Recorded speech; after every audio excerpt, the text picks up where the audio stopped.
ये आकाशवाणी का दिल्ली केंद्र है। कृपया हमारे अगले कार्यक्रम की प्रतीक्षा कीजिए। ये आकाशवाणी है। आने वाला कल प्रस्तुत है आकाशवाणी और विज्ञान प्रसार के संयुक्त प्रयास से तैयार आर्टिफिशियल इंटेलिजेंस पर आधारित विज्ञान धारावाहिक आने वाला कल की दूसरी कड़ी, आखिर क्या है ये एआई।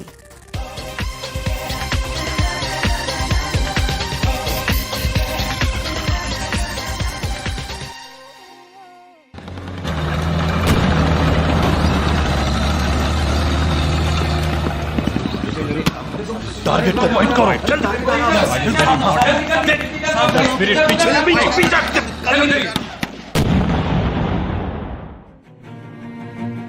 कैप्टन श्रीकांत, तुम्हारा सॉफ्टवेयर तो बिल्कुल सटीक निकला। दुश्मन ने ठीक सेक्टर 5 से ही घुसने की कोशिश की। बहुत बढ़िया। Thanks major Ram sir. पर सर मेरा तो बस सुझाव था, काम तो सारा मेजर सरन की टीम का था ना। हाँ, अब लगता है युद्ध में जीत एआई ही तय करेगी। Jolly good. सर सूबेदार जाधव जी ठीक कह रहे हैं, अगर हम एआई का उपयोग कर रहे हैं तो दुश्मन भी कर रहा होगा। ब्रिगेडियर साहब, हमें एक बार फिर से पूरी योजना पर काम करना होगा। ठीक कहा कैप्टन श्रीकांत। मेजर राम आप, कैप्टन श्रीकांत और सूबेदार जाधव और मेजर सरन एक बार फिर से पूरा प्लान चेक करो। मुझे सुबह 5 बजे रिपोर्ट करो। तब तक wait and watch. Yes sir. सूबेदार राघव, आप कॉफी या? अरे सर, आज कॉफी ही ठीक है, बाकी दुश्मनों का पूरा मंसूबा खत्म करने के बाद। मेजर राम, मुझे लगता है ब्रिगेडियर साहब चाहते हैं कि हम दोबारा सभी लूप होल्स चेक कर लें। वैसे हमारा एआई आधारित सुरक्षा नेटवर्क कोई चूक नहीं छोड़ता। सर, पहली बात मुझे एआई क्या है ये समझ नहीं आया, और दूसरा जब दुश्मनों के आने का रास्ता पता है तो सोचना क्या, चलकर उन्हें मजा चखाते हैं। ये लीजिए कॉफी। Thank you. वैसे मेजर सरन, हमारे पास अभी 15 घंटे हैं। क्या आप सूबेदार राघव की उलझन दूर कर सकते हैं कि ये एआई क्या है? अरे टाइम कम है। वैसे समझना तो मैं भी चाहूंगा, पर कल की घुसपैठ रोकने के बाद। हाँ, ये ठीक रहेगा। वैसे सूबेदार राघव, मैं आपको इतना बता देता हूं कि पिछले 20 साल का डाटा हमने जमा किया है और अपने 200 के करीब इंटेलिजेंस ऑफिसरों के दिए डाटा, उनके सोचने के तरीकों का एनालिसिस किया और फिर ऐसा सॉफ्टवेयर तैयार किया जिससे हर वो परिस्थिति और हालात देखने, सोचने की क्षमता हो जैसा हमारे सबसे तेज अधिकारी सोच सकते हैं। जी। बस अब ये सॉफ्टवेयर कहां से दुश्मन घुसपैठ की कोशिश करेगा, इसका ठीक ठाक आंकलन करके बता देता है और उसी के अनुसार हम दुश्मन के स्वागत की तैयारी करते हैं। और कहीं दुश्मन ज्यादा चालाक निकला तो? एक बार एक साथ 8 जगह से घुसपैठ की कोशिश हुई थी। वो तो हमारे सैनिक सतर्क थे, वरना कम से कम 50 आतंकी तो घुस ही गए थे। अरे अभी उलझने का समय नहीं है। ठीक है, सूबेदार राघव जी ने हमसे अधिक युद्ध और मुठभेड़ें देखी, पर दुश्मन को निपटाकर आराम से एआई पर चर्चा करेंगे। वैसे एआई अभी तक काफी सटीक बैठी है। चलिए, तो सूबेदार राघव आप A1 टुकड़ी के साथ यहां, श्रीकांत आप यहां और मैं इधर रहूंगा। ठीक है मेजर राम, और हमारी सूचना के अनुसार दुश्मन की संख्या करीब 300 होगी और साथ ही इस बार वो खाना कम लेकर आएंगे, इसलिए घनी आबादी वाले क्षेत्र में घुसने की कोशिश करें। बिल्कुल बिल्कुल। अच्छा, खाना कम और हथियार ज्यादा, और आबादी के पास इसीलिए कि खाना किसी घर से ले लेंगे या फिर छीन लेंगे। देखा सूबेदार राघव, जो आपने कहा वो सभी हमारे एआई आधारित सॉफ्टवेयर ने पहले ही सोच रखा है। अरे चलिए, देश के लिए जो टेक्नोलॉजी काम आए वही बढ़िया है भाई। तो सभी को अपनी अपनी जिम्मेदारी स्पष्ट है। जी। एक बार फिर देख लेते हैं। ये यहां से मोटार और यहां से ये। ठीक।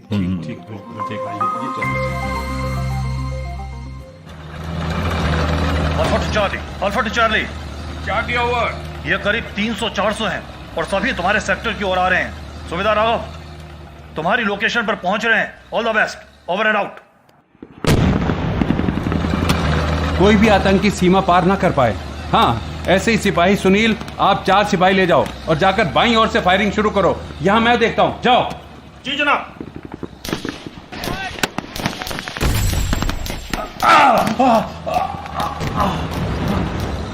अरे अरे, श्रीकांत साहब को बम के चलने लगे। डॉक्टर! नहीं, कोई अपनी जगह से नहीं हटेगा। मैं ठीक हूँ। जब तक सूबेदार राघव अपनी टुकड़ी के साथ नहीं आ जाते, हमें इन्हें रोके रखना है। Fire fire. लेकिन साहब, 2 घंटे हो गए हैं, आपका खून भी काफी बह गया है। हमने काफी आतंकवादियों को घेर लिया है। आप बेस हॉस्पिटल चले जाओ सर। नहीं, सुरेंद्र सिंह, अभी सूबेदार राघव बस आने वाले हैं। तब तक दुश्मन के सामने से मैं नहीं हटूंगा। लगता है इस बार काफी हथियार लाए हैं वो लोग। मेजर सरन ने ठीक ही कहा था। कोई नहीं, हमारी तैयारी भी पूरी है। तुम फायरिंग करते रहो फायरिंग। अरे साहब, आपका काफी खून बह गया है साहब। इन्हें तो हम संभाल लेंगे। आपके कारण ही उस धमाके से हम बच गए। लेकिन आप चलो, आप काफी घायल है सर। चलिए। नहीं, मैं नहीं जाऊंगा, और कोई भी अपनी पोजीशन नहीं छोड़ेगा। सूबेदार राघव बस आने वाले हैं। आने वाले नहीं, कैप्टन श्रीकांत में आ गया। जी सर। आप निश्चिंत रहो, एक भी आतंकवादी अब बचकर नहीं जाने वाला। जय हिंद। सब पोजीशन ले लो। जी जनाब।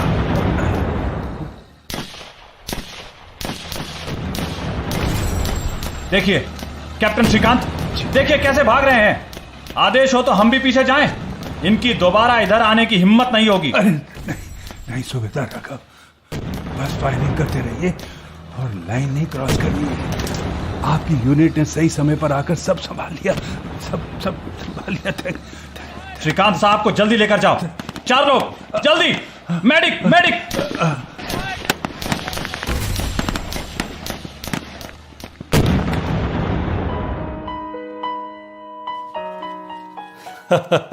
अच्छा भाई, अस्पताल की शांति में किसी को याद किया जा रहा है? अरे सर, आप जय हिंद सर। जय हिंद।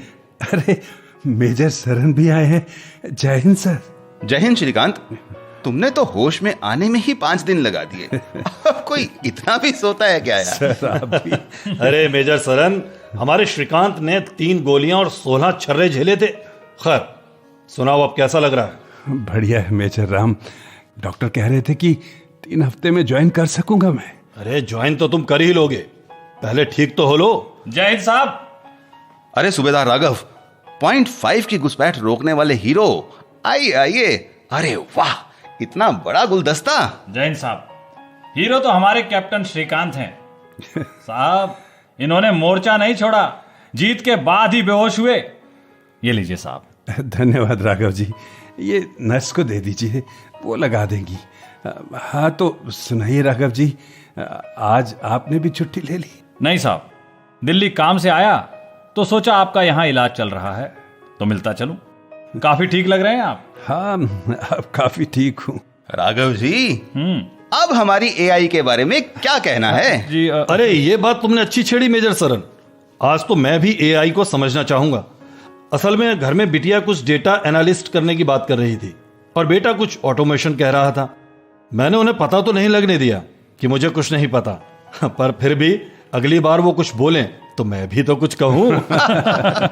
जी साहब, आज तो वो क्या है ना, एआई, जरा इसे समझा ही दीजिए। वैसे गांव में तो बच्चा एआई जानता है। अरे राघव जी, वो एआई है आर्टिफिशियल इंसेमिनेशन, यानी गाय भैंसों में होने वाला कृत्रिम गर्भाधान। और ये एआई है आर्टिफिशियल इंटेलिजेंस, या कहें कृत्रिम बुद्धि या कृत्रिम प्रज्ञता। अरे तभी मैं कहूं कि मिलिट्री में उस वाली एआई का क्या काम। ठीक कहा राघव जी आपने। असल में एआई कोई नई चीज नहीं है। सच कहूं तो एक ऐसी मशीन बनाने की कोशिश जो खुद सोच सके और मानव के कार्यों में हाथ बटा सके, जो हमारी तरह समझदार हो और हमारी कई सारी टास्क आसानी से कर सके। अच्छा, और जैसा साइंस फिक्शन में दिखाया जाता है, और जैसे वो क्या कहते हैं, बायोनिक मैन, ह्यूमनॉइड एंड्रॉइड या बातें करता रोबोट। हाँ राम सर, कुछ ऐसा ही। पर आप काफी आगे चले गए। सरन सर, ये एआई पहले भी कई बार आकर जा चुकी है ना? हाँ, लेकिन तुम ठीक कह रहे हो श्रीकांत। पहले 3 बार तो एआई बड़े सपने लेकर आई। वैसे विज्ञान कथाओं में एआई कई रूपों में आई और उसे प्रभावित होकर कई रईसों ने एआई या उस समय कहें रोबोट आदि बनाने के लिए खूब पैसा भी देना शुरू कर दिया। पर जब बात नहीं बनी तो फंड भी रुक गए और कुछ काम भी धीमा हुआ। वैसे राघव जी, 1956 में अमेरिका के डॉर्टमाउथ कॉलेज में एआई रिसर्च पर पहली कार्यशाला हुई। हालांकि 1954 में ही चेकर्स खेल को सीखने के काम में कंप्यूटर को लगा दिया गया था। ठीक कहा श्रीकांत। वैसे 1955 में कंप्यूटर वैज्ञानिक जॉन मैकार्थी को आर्टिफिशियल इंटेलिजेंस टर्म गढ़ने का श्रेय दिया जाता है। उन्होंने ही अपने दोस्तों के साथ मिलकर 1956 में अमेरिका के डॉर्टमाउथ कॉलेज में एआई रिसर्च पर पहली कार्यशाला का आयोजन किया। जी। मैंने सुना है कि अमेरिका के डिपार्टमेंट ऑफ डिफेंस ने ही सबसे पहले काफी फंड देना शुरू किया था। मेजर राम साहब, ये चीटिंग है। आपने कहा था कि आपको कुछ नहीं पता, तो मैं भी चुप था कि चलो मैं अकेला नहीं हूं, पर आप भी कुछ कुछ बताने लगे। ये चीटिंग है। अरे राघव, मुझे सच में कुछ नहीं पता। ये तो बच्चों से कुछ कुछ सुना था तो बोल दिया। अब चुप रहूंगा। हाँ, तो मैं बता रहा था कि कैसे तब कुछ रोबोट भी बने, कई किताबें भी आई, लेकिन एआई ने वो कमाल नहीं दिखाया जैसे विज्ञान कथाओं में बताया जाता था। फिर फंड रुके और एआई का काम कुछ ठंडा पड़ा, पर अंदर खाने काम चलता रहा। हाँ, 50 के दशक, फिर 70 के दशक और फिर 80 के दशक में भी एआई को लेकर काफी सफलताएं मिली। 1980 के दशक में एक्सपर्ट सिस्टम की व्यावसायिक सफलता ने फिर एक बार पूरे कार्यक्रम में जान फूकी और तभी जापान के 5वीं पीढ़ी के कंप्यूटर कार्यक्रम ने और उम्मीदें जगा दी। लेकिन 1987 के आते आते लिस्प मशीन का बाजार गिरा और एआई फिर बेचारी बदनाम होकर एक लंबी नींद सो गई। और 90 के दशक का अंतिम दौर आया और 21वीं सदी का आरंभ हुआ और प्रचालन तंत्र, डाटा माइनिंग, चिकित्सा क्षेत्र में निदान और अन्य क्षेत्रों में तेजी से काम हुआ। 11 मई 1997 में जब तत्कालीन शतरंज के चैंपियन गैरी कास्परोव को डीप ब्लू नाम के एक कंप्यूटर ने हरा दिया तो पूरा जगत आश्चर्यचकित रह गया। हाँ, ये तो मुझे पता है। और बाद में वॉटसन नाम के कंप्यूटर प्रोग्राम ने जब 2011 में जेपर्डी नामक खेल में चैंपियनों को हराया, तब मानव को सबसे बड़ा धक्का लगा। क्योंकि यह खेल तो प्रश्नोत्तरी का था, जिसमें बड़े बड़े ज्ञानी हार जाते थे, लेकिन जो सबसे ज्यादा ज्ञानी थे उसे वॉटसन कंप्यूटर प्रोग्राम ने हरा दिया था। ठीक है साहब, ठीक है, मैं चलता हूं। मैं रैंक में छोटा हूं तो आप सब अफसर मिलकर मुझे नीचा दिखाने में तुले हैं। ठीक श्रीकांत साहब, आप जल्दी ठीक हो जाओ। जय हिंद। जय हिंद। अरे राघव जी, ये तो छोटी सी बात थी। पर मुझे तो नहीं पता था ना साहब। गांव में कभी कुट्टी डालना, कभी भैंस नहलाना, हमारे पास टाइम ही नहीं था ये सब जानने का। अब जानना चाह रहा हूं तो आप ही कॉम्प्लेक्स दे रहे हो। अरे राघव, गांव का तो मैं भी हूं, लेकिन चलो अब मैं नहीं बोलूंगा। अब चलिए मेजर सरन, आप बताइए। साहब आप बताओ, लेकिन कुछ काम का हो तो बताओ। ये शतरंज में जीत गया, प्रश्नोत्तरी जीत गया, जापान ने कुछ कर दिया। अरे साहब, आप तो इतिहास ही बताने लगे। ये बताइए कि एआई काम कैसे करती या करता है, और सच में मैं अभी तक समझ नहीं पाया कि है क्या। अरे आप तो इसका आज के जमाने में हर रोज उपयोग कर रहे हो और इसे अधिक सक्षम बनाने में और मदद भी कर रहे हो। बिल्कुल। मैं और एआई की मदद, वो कैसे? अच्छा देखो, आपके पास स्मार्टफोन है ना? हाँ सर, बेटे ने दिया है। तो राघव जी, कभी ऐसा हुआ है कि आपने इसमें जूते या कपड़े ढूंढे हो या घर ही ढूंढा हो और फिर आप जिस साइट पर जाएं वहां वही उत्पाद दिखने लगे हो? अरे सर, कभी क्या, कल ही मैं बच्चे के कहने पर नए पर्दे के डिजाइन ढूंढ रहा था और आज अपने फोन पर न्यूज देखने गया तो उसमें भी पर्दों के विज्ञापन दिखा रहा है। तो राघव जी, आपके फोन ने कैसे समझा कि आप क्या ढूंढ रहे हैं और आपकी पसंद क्या है? तो ये है एआई। हाँ, और क्या। असल में आजकल सब कुछ है डाटा। जितना डाटा होगा आपका एआई सिस्टम उतनी ही जानकारी पाएगा और उतना होशियार होता चला जाएगा। ठीक कहा मेजर सरन। आजकल तो कहते हैं कि डाटा ही किंग है, जिसके पास डाटा वही बाजार का मालिक।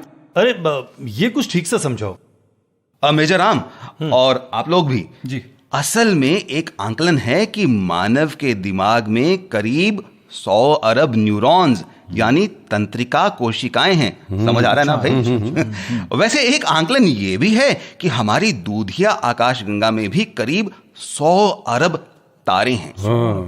और कुछ वैज्ञानिकों का कहना है कि हम इन तारों की ही संतानें हैं।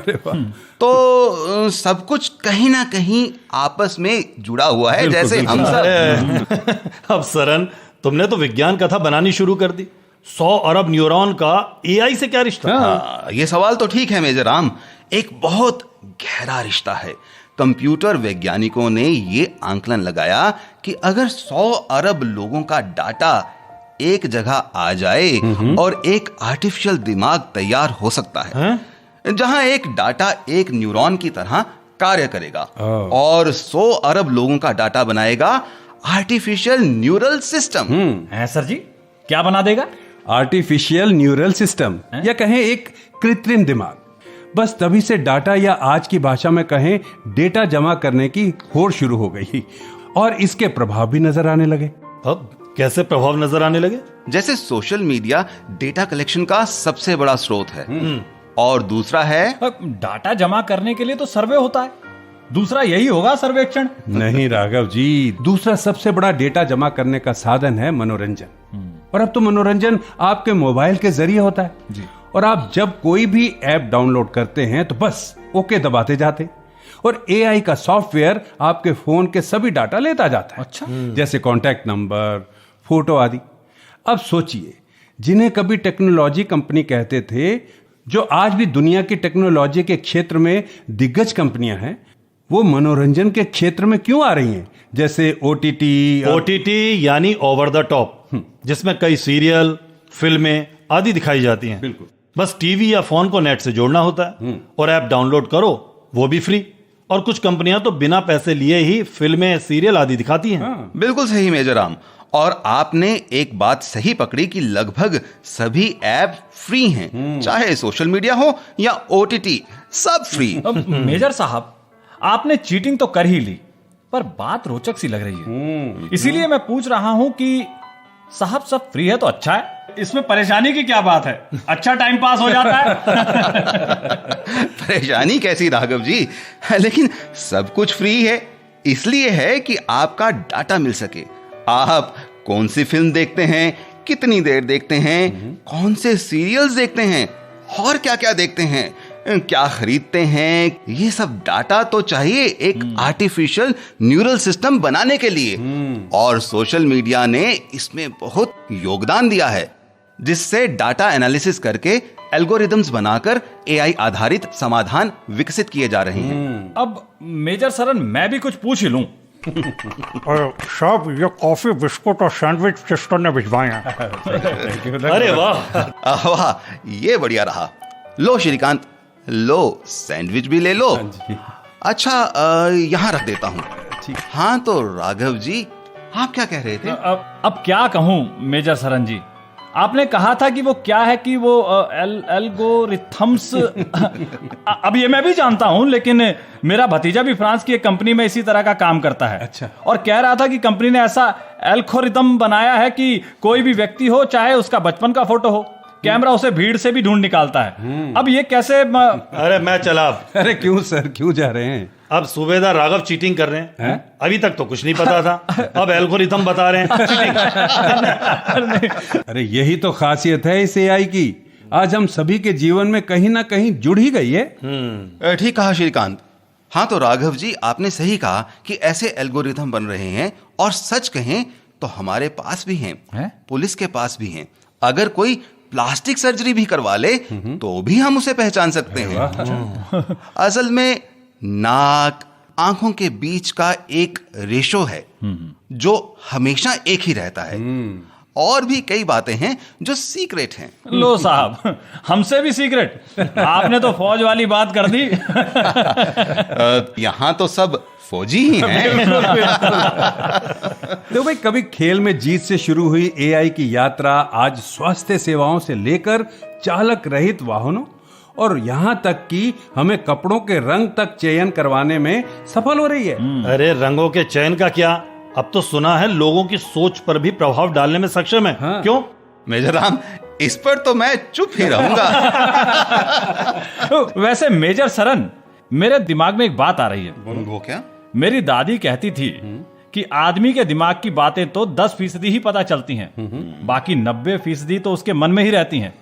तभी तो एक व्यक्ति दूसरे को बेवकूफ बनाने में सफल रहता है, या कहें धूर्तता दिखाने में। वैसे राघव जी की इस बात से मैं भी इत्तेफाक रखता हूँ। अरे वाह मेजर राम, लेकिन इससे राघव जी आप कहना क्या चाहते हैं वो बताइए।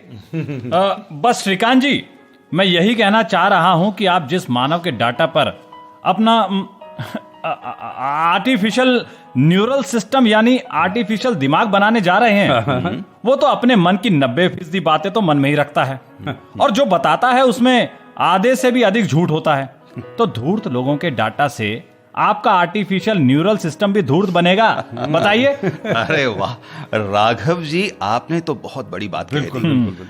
पूरी दुनिया में एआई के विशेषज्ञ इसी पर तो मत्थापच्ची कर रहे हैं कि एआई को भ्रष्ट होने से कैसे रोकें। बिल्कुल। असल में एआई मानव का विकल्प नहीं हो सकती जी। और ना ही हर समस्या का समाधान ही। लेकिन हाँ, बहुत क्रांतिकारी टेक्नोलॉजी है जो पूरा मानव इतिहास बदलने की क्षमता रखती है। इसमें बहुत संभावनाएं हैं। ठीक कहा मेजर सरन। अब वैसे एआई को उन्नत होने के लिए बहुत डाटा चाहिए। अब ड्राइवरलेस कारें बनी तो हैं, चल भी रही हैं, पर सही चिन्ह ना समझ पाने के कारण या कोई संकेत पर गलत निर्णय के कारण एक्सीडेंट भी हो रहे। लेकिन टेक्नोलॉजी तो हम यानी मानव ही ला रहे हैं ना जी। इससे घबराने की नहीं, बल्कि इसे समझकर अपने मतलब की बनाने की आवश्यकता है। सरन, क्या ये सही है कि हम क्या सोच रहे हैं ये भी कंप्यूटर पढ़ने में सक्षम हो गया है? सर चलिए, कोई बात नहीं। जी मेजर राम, असल में दिमाग की स्कैनिंग के द्वारा पता चला कि जब हम कोई चीज देखते हैं, जैसे फोटो या पेड़ आदि, तो दिमाग के न्यूरॉन्स में दिवाले की तरह अलग अलग दिमाग के केंद्रों में रोशनी होती है। अब जैसे आपने अपनी कार को देखा तो आपके दिमाग में इंपल्स गई या कहें संवेग हुआ, तो कंप्यूटर ने इन्हें अलग अलग रंग से पकड़ा, बिल्कुल रंग बिरंगी रोशनियों की तरह। अब जैसे कंप्यूटर से इलेक्ट्रोड्स आपके दिमाग में लगाए गए और आपने कंप्यूटर पर फोटो चलाई। जैसे चलिए, डॉक्टर सीवी रामन की फोटो आपने देखी और आपके दिमाग में हुई इंपल्स जी। तरंगों की भागदौड़ को कंप्यूटर ने रिकॉर्ड कर लिया अपनी मेमोरी में। अच्छा। और फिर जब आप अपने मन में कभी डॉक्टर रमन्ना के बारे में सोचेंगे तो बस कंप्यूटर आपके दिमाग के संकेतों के आधार पर डॉक्टर रामन की फोटो निकालकर स्क्रीन पर दिखा देगा। अच्छा। अब तो टेक्नोलॉजी ये बनाई जा रही है कि बिना कोई इलेक्ट्रोड्स आदि लगाए क्या दिमाग में दौड़ते हुए करंट को पकड़ा जा सकता है। क्यों मेजर सरन, क्या पकड़ा जा सकता है? अगर हां तो हम किसी आतंकवादी के दिमाग में क्या चल रहा है इस आधार पर कोई वारदात होने से पहले ही उसे पकड़ सकते हैं। ये तो बढ़िया है। इस पर तो मैं चुप ही रहूंगा। तो क्या मतलब सर, ऐसा हो रहा है कि नहीं? क्या टेक्नोलॉजी ने दिमाग पढ़ना शुरू कर दिया है? अरे राघव जी, टेक्नोलॉजी तो जैसे कहा गया है कि आग की तरह है, चाहे तो रोटी सेक लो या फिर घर चला लो। ऐसा हर टेक्नोलॉजी के साथ है। अब न्यूक्लियर को लो, अच्छा काम बिजली बनाना और बुरा काम बम बनाना। लेकिन ये तय है कि मानव के विकास की एक लंबी छलांग को नए रूप में परिभाषित करेगी एआई। जी। वाह वाह श्रीकांत, तुम्हारी इसी बात पर आज की सभा खत्म करते हैं और जल्दी ही ठीक हो जाओ, तुम्हें नए मिशन पर जाना है। अरे हाँ, एक बात तो बताना हम भूल ही गए। क्या सर? बता दें सर। बताइए सर, क्या बात है? बताओ। आप दोनों को सरकार की ओर से वीरता पुरस्कार दिया जा रहा है। Congratulations! Thank you sir, thank you, thank you sir, thank you, thank you sir, thank you, thank you sir, thank you so much. बहुत बहुत मुबारक राघव जी। चलिए तो कैप्टन श्रीकांत, आप आराम कीजिए, फिर मिलते हैं। सर बात तो अधूरी रह गई, पर चलिए कोई बात नहीं, कैप्टन श्रीकांत जी के ठीक हो जाने पर फिर से मिलते हैं। हाँ, और तब तक आप और सवाल ढूंढते रहो। It's an order. Yes sir.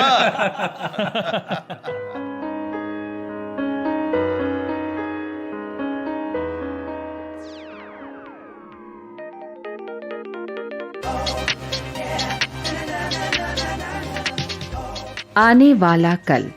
अभी आप आकाशवाणी और विज्ञान प्रसार के संयुक्त प्रयास से तैयार आर्टिफिशियल इंटेलिजेंस पर आधारित विज्ञान धारावाहिक आने वाला कल की दूसरी कड़ी सुन रहे थे। आलेख डॉक्टर अनुराग शर्मा, संकल्पना और समन्वय डॉक्टर नकुल पराशर और डॉक्टर बीरेंद्र कुमार त्यागी, निर्देशन काजल सूरी, प्रस्तुति सहायक सरबजीत सिंह और भाग लेने वाले कलाकार थे दिनेश वर्मा, राजीव शर्मा, नितिश अरोड़ा और हिम्मत सिंह नेगी।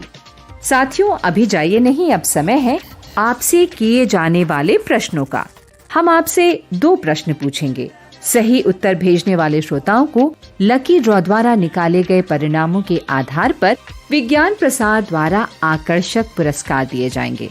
हमारा आज का पहला प्रश्न है, एआई और ऑटोमेशन में क्या संबंध है? प्रश्न एक बार फिर, एआई यानी आर्टिफिशियल इंटेलिजेंस और ऑटोमेशन में क्या संबंध है? और दूसरा प्रश्न है, कंप्यूटर प्रोग्राम ने 2011 में कौन से खेल में चैंपियनों को हराया था? हमारा पता नोट करें, विज्ञान धारावाहिक आने वाला कल, विज्ञान प्रसार, A50 institutional area, sector 62, Noida, pin 201309। आप अपने उत्तर हमें ईमेल द्वारा भी भेज सकते हैं। हमारा ईमेल आईडी है radio@vigyanprasar.gov.in। श्रोताओं, यदि आपके पास कोई ऐसा प्रश्न है जो आप हमसे पूछना चाहें और यदि उसको हम अपने कार्यक्रम में शामिल करेंगे तो भी आपको विज्ञान प्रसार की ओर से पुरस्कार दिया जाएगा। श्रोताओं, हमें इंतजार रहेगा आपके पत्रों का। जवाबों के साथ अपना पूरा नाम और पता जरूर लिख भेजिएगा। धारावाहिक आने वाला कल की अगली कड़ी आप सुन सकेंगे अगले सप्ताह इसी दिन और इसी समय। नमस्कार।